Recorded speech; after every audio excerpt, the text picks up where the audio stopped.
Hi, my name's Phil. I like to talk about politics, and yesterday I was discussing how COVID, or was it the day before, COVID was going to make Brexit even messier in many regards than would have been the case anyway. In this video it's the reverse, how Brexit is hampering our COVID response above and beyond the damaging impact of an incompetent government. But first, if you'd like to be notified of daily news and politics, please subscribe to the channel and click the bell notification icon.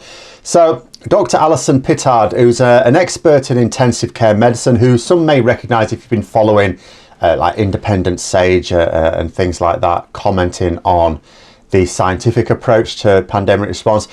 And she's been trying to again scotch the nonsense about COVID lockdown and cancelling treatments for other issues.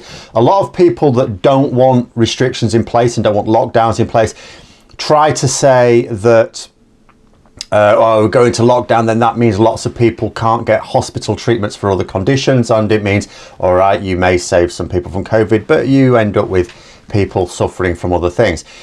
But what she said is she's making it very, very clear that this is not the case, but also an indirect impact of what she was saying, also making it clear that Brexit is hamstringing our COVID response very directly as well. The first point first though, because it's really important. So for some brainless reason, some of the anti-lockdown brigade try to argue that it does more harm than good because it means patients aren't getting care for other ailments and their mortality rate increases. Now, it's brainless for two reasons. First of all, when you compare the number of deaths, extra deaths caused by these other ailments and the number of extra deaths caused by COVID, the numbers don't stack up. You know, they're always saying, oh yeah, it does more harm than good because you might save 20,000 lives, but you fail 100 lives. Right, okay.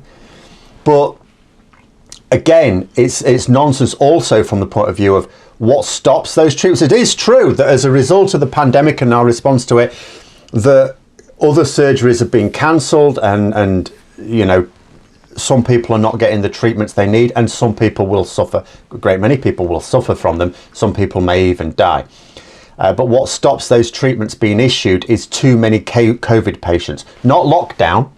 The lockdown works to reduce the number of COVID patients, and so therefore allows the NHS capacity more of a chance at coping. The reason why we've gone into, or we're going into lockdown again, even though it was decided upon at the weekend, it's still not happening until this Thursday if Parliament votes for it, which they will. You know, the reason why we've gone into lockdown is because the Prime Minister, right from the start of this emergency, he was dead against it, but he's had to come around to the idea because it's made clear to him that the NHS capacity was going to be hit. We were going to reach it. And when it comes to capacity, our limiting factor is staffing. We have access to the Nightingale hospitals. These were temporary hospitals set up in the spring to cope with an overspill from hospitals. But they're worthless, just a PR stunt. The hospitals themselves were set up with beds and equipment installed. From that point of view, hats off to the people responsible. It was a well done job, but they couldn't actually be used to treat many patients because there weren't the staff.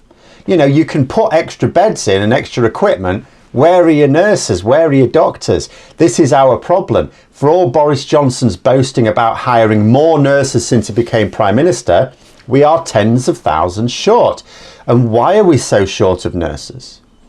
Number of factors, but the single biggest factor is that Brexit has massively reduced the number of nurses we have.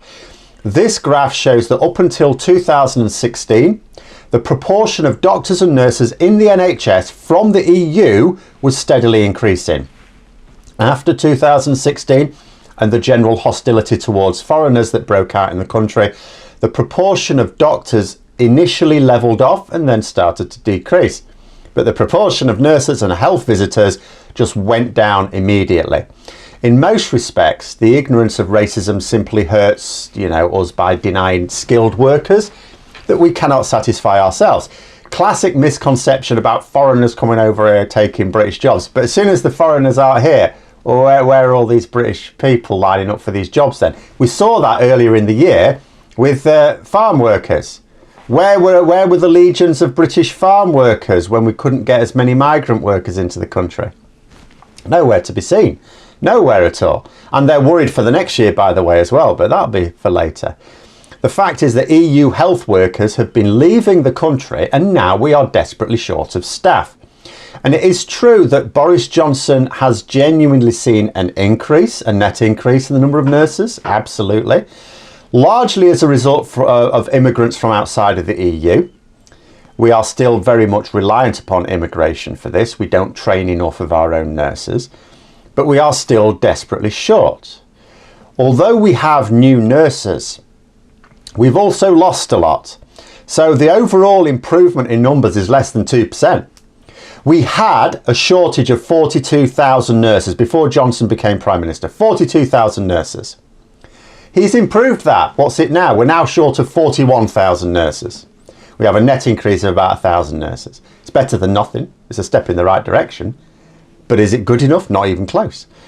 And this pandemic has exposed just how costly shortages like that are. Regardless of the various arguments for and against various restrictions, the government uses them purely to maintain NHS capacity.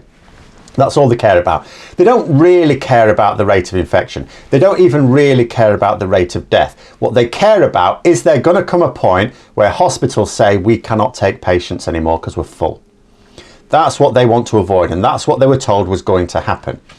Boris Johnson triggered the second lockdown because the healthcare systems were certain to reach capacity. Now, because he waited until it was certain, we're now going to have a longer lockdown than was originally required, about 3 times as long in all likelihood, at least twice as long. So the bottom line is that the NHS capacity is the factor which determines whether or not our current government triggers a damaging lockdown. Other factors that can impact it, but they're not practical factors. So for example, you could argue, well, if we take test and trace away from the current lunatics in charge of it and hand it all along with the funding to the NHS and local authorities, that would reduce the rate of infection and therefore help maintain the NHS's capacity to treat people. That would absolutely be a factor, but we know the government won't do that. Secondly, we could say, well, putting in place financial support for people isolating. That would increase the number of people complying with the need to test and isolate as necessary, because compliance is very low at the moment. But again, the government are not doing this. Now, this isn't impossible. I don't rule this out, but the government are not doing it at the moment. They are unlikely to start doing this anytime soon. Potentially other factors as well, but the point is that none of the methods which would improve our response are being considered by the government. So it essentially comes down to capacity. Also, improved testing and treatments and things like that, but that is not part of a government policy. That's just natural. Medical researchers are working on that, and it will either happen or it won't. If we're talking about government policies, the only one that has had any impact is capacity in the NHS. If we had more capacity, then we would be able to cope without lockdowns for longer, and we wouldn't have to withdraw treatments for other conditions as early as we do.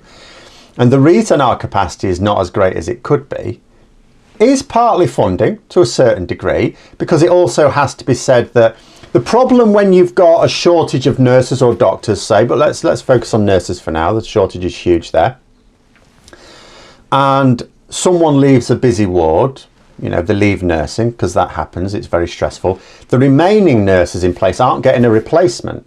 So they're having to work even harder. They're put under even more pressure. You increase the risk of even more nurses leaving and the shortage increases. So it all feeds into itself. It's like a domino effect. The NHS has not been funded to cope with an emergency period for years now, unlike other European countries that have got that extra capacity so they can cope much better. But it's not just funding. The funding that does exist allows for another 41,000 nurses. It's not funding that's the reason we don't have them. If we were full, if we didn't have an actual shortage of nurses and we still didn't have enough, then you could argue it's funding. We should be paying for more nurses. But the money is there for more nurses. We don't have them. So it's other policies, with Brexit being a big part of it. But not just Brexit in itself, Brexit mentality as well, because The government's immigration rhetoric and plans has also put off a lot of people that might otherwise have thought of coming over to work in the NHS. You look at potential EU nurses and they look at the situation in Britain, they think EU citizens living in the UK at the moment aren't even sure if they're going to be allowed to remain in the UK next year. Why would I move there, settle there, only to be told I've got no right to stay? Oh, and I hear even people who are being given right to stay, they're not being given a document. It's all electronic. They can't prove it with a piece of paper. The government refused to give them, physical evidence of right to stay. It all sounds very dodgy. It's all, I'll be putting myself in a really sticky position where I could be kicked out of the country at any moment. I'm not sure I fancy that. And there's still further damage that could be done, because if freedom of movement is compromised in whatever Brexit deal we eventually get, whether it's this month or next year, because if we don't get a deal this year, we still have to get a deal at some point, then Brexit not only means that we have, we make EU workers less welcome, but also we make it unnecessarily difficult for them to come, even if they're still willing. Even if they're willing to take the risk, we just make the process unnecessarily difficult. And this is just healthcare workers. We're seeing the impact of this writ large because our shortages are being exposed. But it's certain to be happening across other sectors of the economy as well, of course. The hit to our economy that Brexit is going to cause is not just in less competitive trade, but in being unable to get enough of the skilled workers needed to drive each sector to the level we've been used to. But there it is. Brexit simply knackers every part of our country, including our ability to cope in a healthcare emergency. So I hope you found the video interesting. If you did, don't forget to click the like button. If you'd like to support the channel further, please also click the Patreon link for details. And until next time, I'll see you later.